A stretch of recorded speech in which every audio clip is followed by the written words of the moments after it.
de l'actualité, l'inquiétude des habitants de Polignac en Haute-Loire. En cause, une chaudière environnementale construite par un centre de tri de déchets. Un vocabulaire alambiqué qui cacherait, selon un collectif d'opposants, tout simplement un incinérateur de déchets plastiques. Plus d'explications sur place avec Élodie Monnier et Bruno Livertou.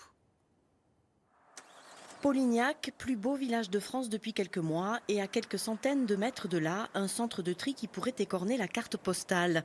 Sur la zone d'activité, le centre de tri de déchets Altrium s'apprête à grandir en construisant une chaudière environnementale pour faire fonctionner une usine à granulés de bois. Des déchets ultimes, plastiques notamment, y seraient brûlés. Les habitants n'en veulent pas, ni la mairie qui a voté contre en décembre dernier. Sur le site, quand même, il faut savoir, 5 incendies depuis 2017. C'est important, dont celui de Altrium, où l'usine est entièrement cramée. Et on a respiré des fumées, il faut quand même le dire, pendant 3 ou 4 mois derrière, parce que c'était très compliqué à éteindre le foyer. Donc vous voyez, tout ça fait que ça suffit. À Polignac, on a donné. Je crois qu'aucune commune n'a donné comme celle de Polignac. Après une première réunion fin juillet, la mobilisation s'organise en collectif contre le projet que tout le monde préfère qualifier d'incinérateur. Ce qui nous inquiète énormément, en fait, c'est tous les rejets qu'il va y avoir avec le plastique.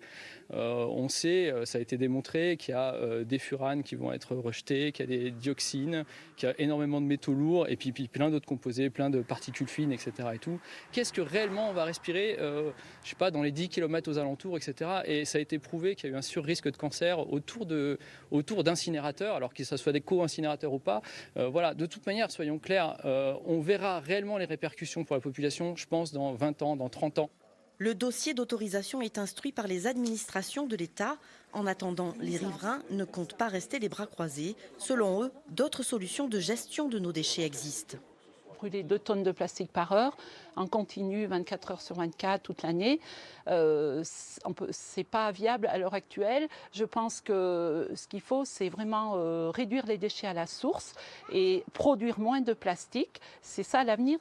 Contacté, l'entreprise Altrium, qui existe depuis 2014, n'était pas disponible pour nous répondre.